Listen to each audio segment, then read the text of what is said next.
इस कहानी की शुरुआत होती है सोफिया नाम की लड़की को दिखाने से, जो दरअसल एक शार्क रिसर्चर थी। वो अपने साथियों के पास पैसिफिक ओशन में आई हुई थी शार्क को ट्रैक करने, जिसका नाम लिलिथ था। सोफिया और उसकी टीम पिछले काफी टाइम से लिलिथ को ट्रैक कर रही थी और आज भी इनकी यही सोच थी कि लिलिथ कब इनके रडार में वापस आएगी और ये लोग उसका सैंपल लेकर उस पर रिसर्च करेंगे। और फिर अचानक इन्हें रडार में ऐसी सिग्नल्स मिलने लगती है जैसे वो शार्क लिलिथ इनके एरिया में आ रही है। इसीलिए टीम के 4 लोग, जिनमें सोफिया का हस्बैंड भी शामिल था, वो समंदर में कूद पड़े और लिलिथ को ढूंढने लगते हैं। जहाँ तभी इन्हें एक व्हेल का बेबी दिखाई देता है, जो हालांकि था तो बच्चा ही, लेकिन उसका साइज बहुत बड़ा था। और डरा देने वाली बात ये थी कि वो बेबी व्हेल मरा हुआ था, जिसके जिस्म का आधा हिस्सा गायब था। अब ये लोग सोच रहे थे कि इस व्हेल का कातिल कौन हो सकता है कि तभी इनके सामने व्हेल का खून ही आ ही जाता है। जी हाँ, वो और कोई नहीं लिलिथ ही थी, जो अब इनके सामने आ चुकी थी। जिसे देखकर ये लोग काफी घबरा जाते हैं, क्योंकि आज से 2 महीने पहले जब इन्होंने लिलिथ को एग्जामिन किया था तो वो बस 2.5 मीटर की थी और अब लगभग वो 7 मीटर की हो गई थी। यानी सिर्फ 2 महीने में वो 3 गुना बढ़ गई थी, जो बात सच में काफी चौंका देने वाली थी। अब यहाँ समझदारी तो ये थी कि इन लोगों को अपनी जान बचाकर चले जाना चाहिए था, लेकिन यहाँ सबसे बड़ी गलती सोफिया का हस्बैंड कर देते हैं। अपनी मौत को सामने देखने के बावजूद भी उसे सैंपल लेने की पड़ी हुई थी, इसलिए वो शार्क की बॉडी से सैंपल लेने के चक्कर में लिलिथ को स्टैब कर देते हैं। और बस फिर क्या था, वही हुआ जिसका डर था। लिलिथ कंट्रोल से बाहर होकर टीम के 4 लोगों पर हमला कर देती है और उन्हें बुरी तरह काट कर टुकड़े टुकड़े कर देती है, जबकि सोफिया और उसकी एक साथी कश्ती में से बस ये नजारा दूर से देख पा रही थी। हालांकि वो भी काफी डर गई थी। जब कुछ अमन होता है तो सोफिया भी ओशन में कूद जाती है, इस उम्मीद के साथ कि शायद कोई जिंदा बचा होगा, लेकिन वहाँ पर तो बस टीम के लोगों के कटे पटे जिस्म के टुकड़े थे, जिन्हें बुरी तरह लिलिथ ने मार दिया था। हर तरफ खून ही खून फैला हुआ था। और अब तभी लिलिथ सोफिया के सामने भी आ जाती है, जो किसी मॉन्स्टर से कम नहीं लग रही थी। वो अब सोफिया पर भी हमला करके घसीट कर उसे अपने साथ ओशन में ले जाने लगती है, पर किसी तरह सोफिया अपनी जान बचा लेती है। और यहाँ से सीन चेंज होकर आता है सीधा 3 साल की बात, जहाँ सोफिया ने अब शार्क्स पर रिसर्च करना बंद कर दी थी और अब वो एक एक्वेरियम गाइड का काम किया करती थी, जहाँ आने वाले बच्चों को वो मछलियों और उनके बारे में बताया करती थी,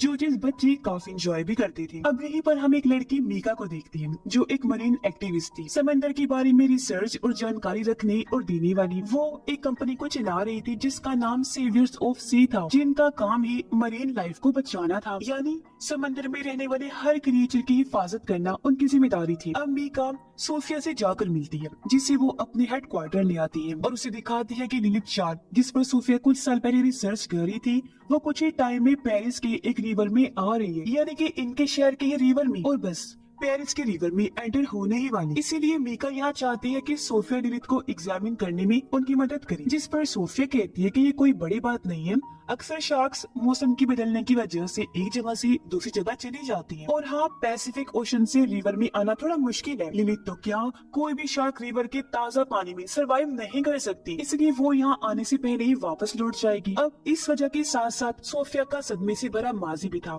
जो उसे शार्क्स पर एग्जामिन करने और उसे ट्रैक करने से रोक रहा था। इसीलिए कुछ इस तरह की वजहें देकर सोफिया वहाँ से चली जाती है। अब हम 2 लड़कों को उसे सन रिवर के पास खड़ा देखते हैं, जिन्हें रिवर से 2 छोटे छोटे मिसाइल्स मिलती है। तब यहाँ पर पुलिस आकर सभी मिसाइल्स को इकट्ठा कर लेती है और सबको बताती है कि दूसरी जंग के बाद से इस रिवर में छोटे छोटे मिसाइल्स और उनके शेल्स मिलते रहते हैं, इसलिए डरने वाली कोई बात नहीं है। अब रात के टाइम मीका अपने एक दोस्त के साथ सन रिवर में आती है, जो यहाँ हुए कार एक्सीडेंट की जाँच करने आई थी, पर असल में वो तो ये एग्जामिन करने आई थी कि क्या लिलिथ इस रिवर में आ गई है। इसलिए मीका की दोस्त रिवर में कूद जाती है, जहाँ वो शार्क के बड़ी बड़ी पंजों के निशान देखती है। पर तभी यहाँ पुलिस भी आ गई थी इन दोनों को पकड़ने के लिए, क्योंकि इस तरह किसी भी केस की इन्वेस्टिगेशन करना गैर कानूनी था। इसलिए पुलिस मीका को पकड़ लेती है, जबकि उसकी दोस्त किसी तरह वहाँ से भाग निकलती है।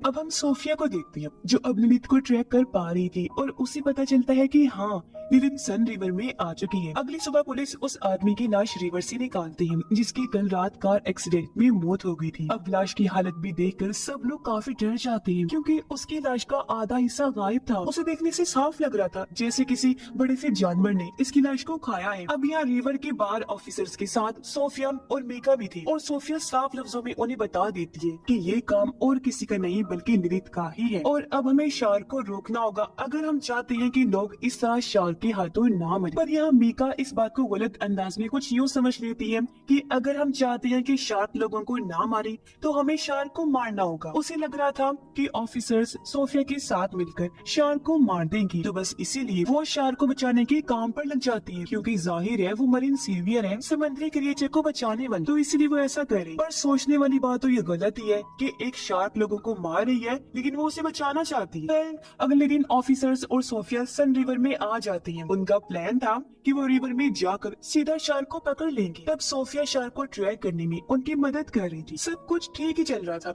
वो लोग शार्क को देखने ही वाले थे, लेकिन मीका यहाँ बहुत बड़ी गड़बड़ कर देती है। वो अपने हैकर दोस्त की मदद से सोफिया के ट्रैकर के सिग्नल्स को खराब कर देती है, जिससे कि अभी लोग शार्क को ट्रैक नहीं कर पाते। और इससे जाहिर है उन ऑफिसर्स के लिए बहुत बड़ा खतरा आ गया था जो रिवर में गए थे। पर लिलिथ उस तरफ नहीं जाती और अपना रूट बदल लेती है, जिससे ऑफिसर्स को अपनी जान बचाने का मौका मिल जाता है और वो सही सलामत बाहर आ जाते हैं। पर ये काफी सीरियस कंडीशन बन जाती है कि शहर के बीचों बीच सन रिवर में मॉन्स्टर शार्क घूम रही है। इसलिए ऑफिसर्स ये बात जाकर मेयर को बता देते हैं। तब मेयर परेशान होते हुए कहती है कि कैसे भी करके उस शार्क को रोकना होगा, क्योंकि कुछ दिन बाद उसी सन रिवर पर एक बहुत बड़ा इवेंट होने वाला है जिसे वो किसी भी सूरत में कैंसिल नहीं कर सकती। इसलिए ऑफिसर्स लिथ को रोकने के बारे में सोचने लगती है, जबकि मीका एक वीडियो बनाती है और उसे खुफिया तौर पर कई सारे मरीन एक्टिविस्ट के पास भेज देती है। और लिथ शार्क के बारे में बताते हुए कहती है कि गवर्नमेंट उसे और उस जैसे और भी शार्क्स को मारना चाहती है, इसीलिए हमें आगे आना होगा और इन्हें बचाना होगा, बेशक ये शार्क्स हम लोगों को खाए क्यों ना जाए। फिर वो कहती है कि इसके लिए आज रात हमें पेरिस के कैटाकॉम्ब में आना होगा। कैटाकॉम्ब दरअसल पेरिस के नीचे बनाई गई एक टनल सुरंग है जो पूरे पेरिस के नीचे फैली हुई है। अब मीका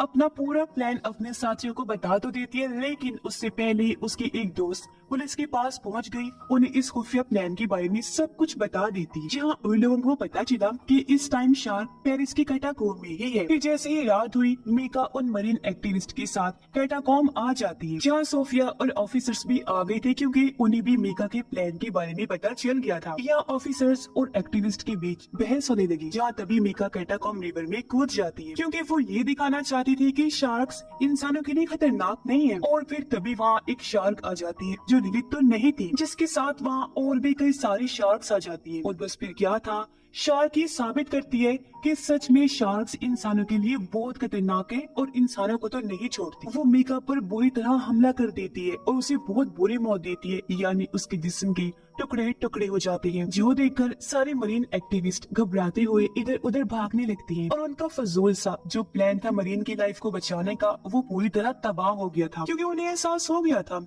कि हर चीज भले ही वो कोई जानवर ही क्यों ना हो, बचाने वाला नहीं होता। कुछ आपकी जान की दुश्मन भी होती हैं जिन्हें रोकना और मारना भी पड़ता है। इसी बीच बहुत सारे एक्टिविस्ट रिवर में गिर पड़ते हैं और शार्क्स का खाना बन जाते हैं। हर तरफ शार्क्स रिवर में इंसानों के टुकड़े टुकड़े करते नजर आ रहे थे, खून ही खून फैला हुआ था। पर जैसे तैसे इस सूरत हाल को काबू कर लिया गया, बचे हुए लोगों को सही सलामत वहाँ से बचा दिया जाता है, जिस दौरान एक शार्क को भी मार दिया गया था, जिसे अब सोफिया चेक करने लगती है। उसे पता चला कि ये शार्क एक फीमेल है जो तकरीबन 2 माह की है, प्रेग्नेंट भी है, और हैरानी वाली बात कि इसके पेट में ढेरों शार्क्स के बच्चे हैं।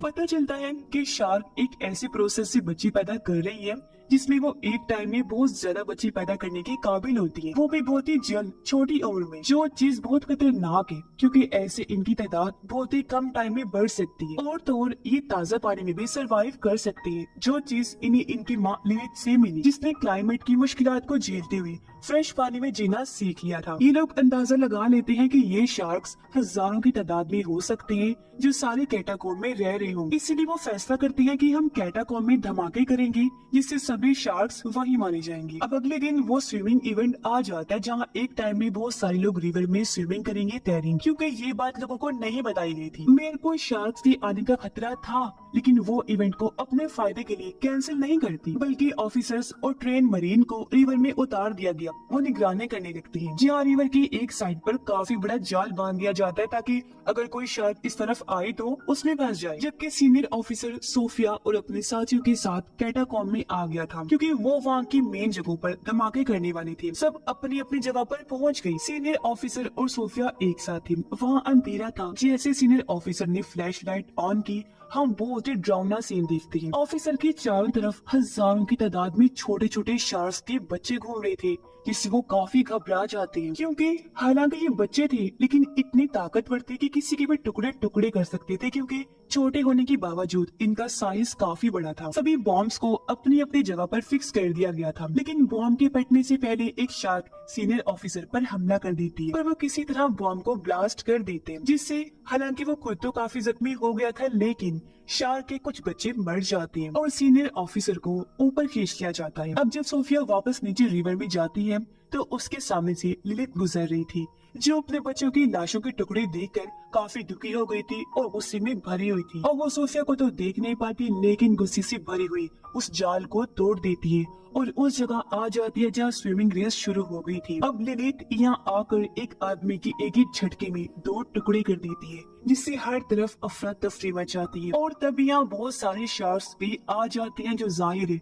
लिलिथ के कहने पर ही आए थे। ये शार्क्स कैटाकॉम्ब में नहीं रह रहे थे, इसलिए धमाके से नहीं मरे और उनकी तादाद बहुत ज्यादा थी। ये शार्क्स रिवर में तैर रहे लोगों पर बुरी तरह हमला कर देती हैं। एक ही पल में रिवर खून से लाल हो गया, हर तरफ उनकी लाशों के टुकड़े टुकड़े बिखर गए थे। इसी के साथ यह सबसे बड़ी गलती ये हुई कि ऑफिसर ने शार्क को स्नाइपर से शूट कर दिया, जिसके कुछ निशाने पानी में पड़े मिसाइल्स पर लग जाते हैं, जो दूसरी जंग से वहाँ पड़े हुए थे, लेकिन डिफ्यूज नहीं थे, पूरी तरह एक्टिव थे। जिससे होता ये है कि एक मिसाइल के फटने से ढेरों मिसाइल्स फटने लगते हैं। ऐसा होते ही बड़ी बड़ी धमाकों के साथ वहाँ सुनामी जैसा सीन बन जाता है। रिवर का पानी हर तरफ फैल जाता है, जो मेयर के साथ साथ पेरिस के बहुत बड़े हिस्से को अपने साथ ले डूबता है। बहुत बड़ी तबाही मच जाती है। सिर्फ सोफिया और सीनियर ऑफिसर ही बचते हैं, जो अपनी चारों तरफ तबाही को देख रही थी। आस पास लाशें और ढेरों शार्क्स घूम रही थी और बताया जा रहा था कि ये शार्क्स सुनामी की वजह से आसपास के एरिया में भी जा रहे हैं, जिस वजह से वो पूरे कंट्री में ही फैल चुकी है। और सबसे खतरनाक बात, वो अब यहाँ से पूरी दुनिया में ही फैल जाएंगे और बहुत बड़ी तबाही लाएंगे, जिससे इंसानियत और दुनिया का नामो निशान मिट जाएगा, जो चीज बहुत खतरनाक है। और इसी दिल दहला देने वाली एंडिंग के साथ ही ये कहानी अंडर पेरिस यहीं पर खत्म हो जाती है।